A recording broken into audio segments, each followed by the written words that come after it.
Ya, semangat pagi adik-adik, semangat berlatih. Semoga adik-adik tetap sehat dan sukses selalu, lancar selalu mengerjakan soal-soal matematika. Kali ini kita akan belajar tentang transformasi. Ya, soalnya seperti yang adik-adik lihat. Fungsi fx melalui titik 5,8. Sedangkan fungsi gx itu sama dengan f kurung x min 2 ditambah 15. Ya, pertanyaan yang pertama, jika Gx adalah fungsi genap, maka Gx pasti melalui titik berapa? Jika Gx fungsi ganjil, maka Gx pasti melalui titik berapa? Nah, ya kita langsung aja membahas soal tersebut.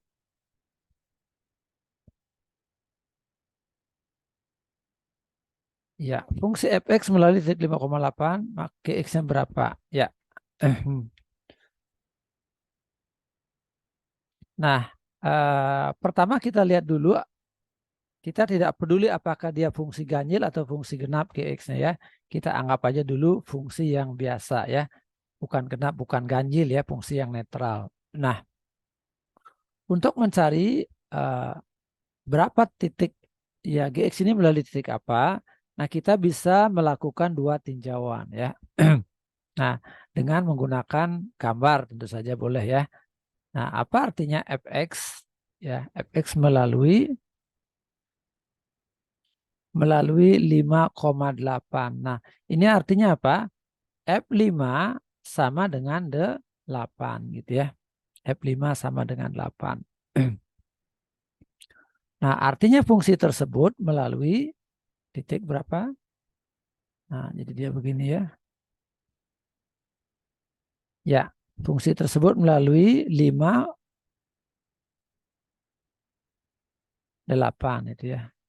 Ya, oke. Nah, ini 5,8 fungsi fx-nya ya. Nah, terus jika fungsi gx-nya sama dengan gx sama dengan f kurung x min 2 ditambah dengan 15. Nah, ini artinya apa? Artinya translasi ya. Nah, fungsi fx mengalami translasi ya. Saya tulis fx ditranslasi ya, artinya ini adalah fx digeser ya, ditranslasi. Dua satuan ke kanan ya, dua satuan ke kanan ya. Jadi kalau X-nya berubah menjadi X min 2 berarti translasinya dua satuan ke kanan. Nah, begitu ya. Lalu kalau ini plus 15 artinya dia digeser 15 satuan ke atas gitu ya. Nah, jadi dua satuan ke kanan, maka muncullah di sini angka berapa? 7 ya, bilangan 7. Terus digeser berapa satuan ke atas?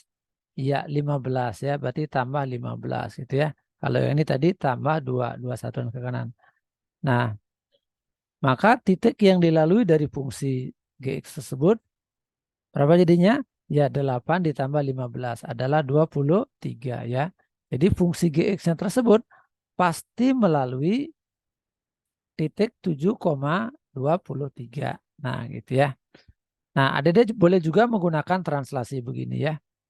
Jadi mula-mula dia berapa? 5, 8. Titiknya 5,8. Lalu ditranslasi, maka tinggal ditambahkan saja 2, 15 gitu ya. Maka dapatlah 7, 23. Nah, gitu ya. Jadi GX-nya pasti melalui 7,23. Nah, kita juga bisa mencari GX-nya melalui dari persamaan gitu ya. Persamaan. Nah, persamaannya kan begini ya. Fx sama dengan F5 maksudnya ya. F5 ya, F5 sama dengan 8. Terus F kurung X min 5 tambah 15 ya. Ya, tambah 15 ini melalui apa gitu ya. Ya. Nah, jadi kita lihat yang di dalam kurungan dia X min 5. Berarti X, sorry ini X min 2 ya. X min 2 sama dengan 5. Nah, berarti X-nya sama dengan 7 ya.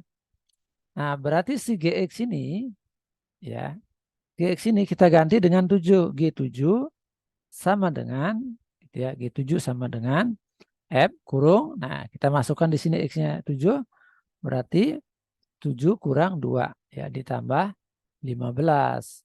Maka F5 ditambah 15. Nah, F5-nya sudah diketahui 8, maka ini jadinya 8 ditambah 15. Jadi sama dengan 23. Nah, kesimpulannya adalah fungsi GX-nya pasti melewati 7,23. Gitu ya.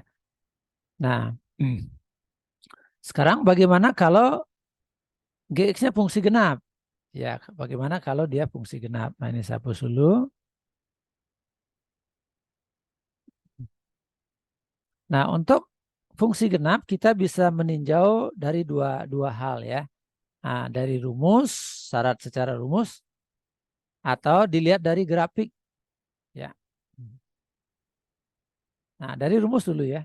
Saya akan tinjau dari rumus. Ya, kalau fungsi genap, apa artinya fungsi genap? Bagian pertama ya. Ya, GX disebut fungsi genap ya apabila G min X itu sama dengan GX. Nah, itu syarat dari fungsi genap. GX disebut fungsi genap jika G min X sama dengan GX. Nah, di sini kan diketahui G7 ya. G7 sama dengan 23. Maka berlaku G min 7 sama dengan G23 ya. G23 berapa nilainya tadi? Sorry, G7 ya, salah ya. Ya, G min 7 sama dengan G7 ya. Jadi X-nya diganti dengan 7. Ya, G7 sama dengan ya G7 sama dengan 23. Nah, berarti kesimpulannya jika dia fungsi genap pasti melalui ya. Ya, berarti kesimpulannya adalah GX melalui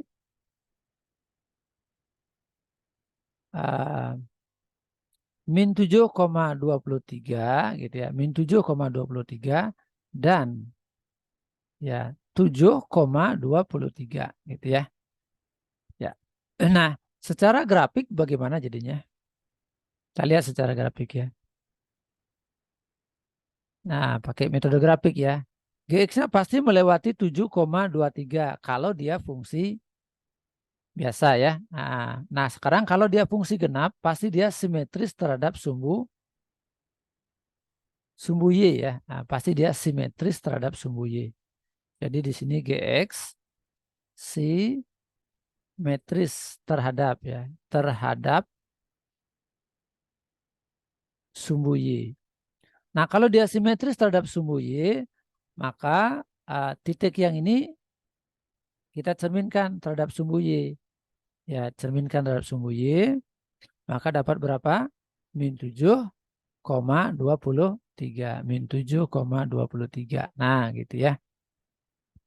Nah, sehingga titik yang dilewati adalah ya, sehingga titik yang dilewati adalah min 7,23 dan 7,23 gitu ya. Nah, dilihat dari simetris terhadap sumbu Y. Nah, gitu ya.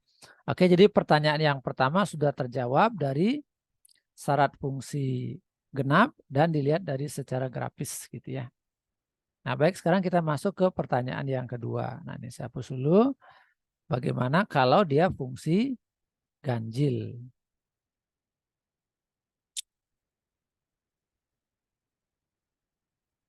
Ya, fungsi ganjil ya. Nah, kita juga akan meninjau dari dua ya, secara geometris dan secara analitik. Nah, ini yang kedua ya. Nah, ini sudah kita bahas tadi, kita coret ya. Nah, GX fungsi ganjil maka syaratnya adalah ya G kurung, ya ini yang kedua ya.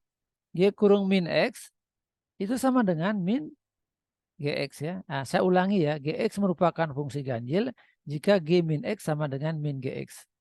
Nah, berarti G dari min 7 sama dengan min G7 gitu ya. Sama dengan min, nah tadi G7 nilainya berapa? Ya G7 nilainya 23. Nah berarti min 23. Nah jadi fungsi Gx melalui apa? Melalui min 7, min 23 gitu ya. Min 7, min 23. Dan apa? Dan ini tadi ya. Nah, dan 7,23 gitu. Nah, itu secara analitik. Nah, secara grafik apa? Secara grafik. Ya, secara grafik dia simetris ya. Nah, simetris. Nah, ini saya hapus dulu deh. Supaya enak nulisnya ya. Dia simetris terhadap titik asal atau titik 0,0. Ya. Dulu ya.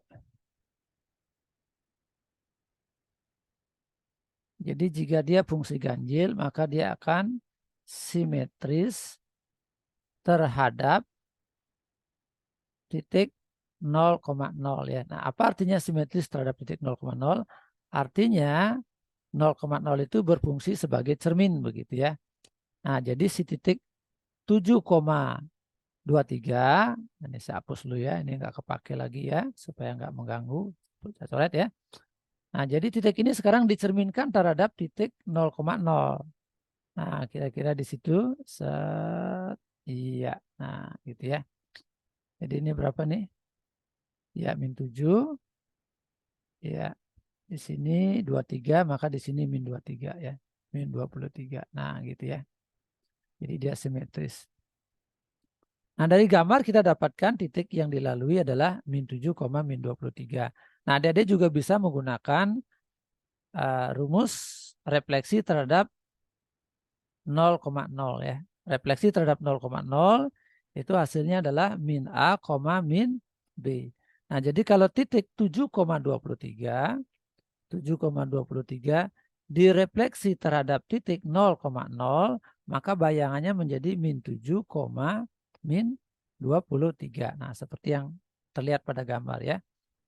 Nah, jadi dilihat dari kesimetrisan terhadap 0,0, maka Gx-nya melalui titik min 7, min 23 dan 7,23. Nah, begitu jawaban untuk kasus yang kedua.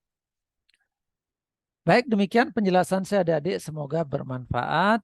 Ya, jangan lupa share videonya kepada teman-teman kalian sehingga mereka juga mendapatkan manfaat. Ya, tekan like jika adik-adik menyukainya. Jangan lupa tulis komentarnya pada baris komentar yang sudah disediakan. Ya, yang belum subscribe, ayo subscribe. Aktifkan lonceng notifikasi supaya adik-adik tetap terhubung dengan channel saya. Ya, apabila adik-adik mencarinya, adik-adik membutuhkan channel saya, adik-adik bisa mendapatkan dengan segera. Ya, untuk video-video yang lainnya mengenai transformasi, silakan lihat di playlist transformasi. Ya, terima kasih. Sampai jumpa pada pertemuan berikutnya.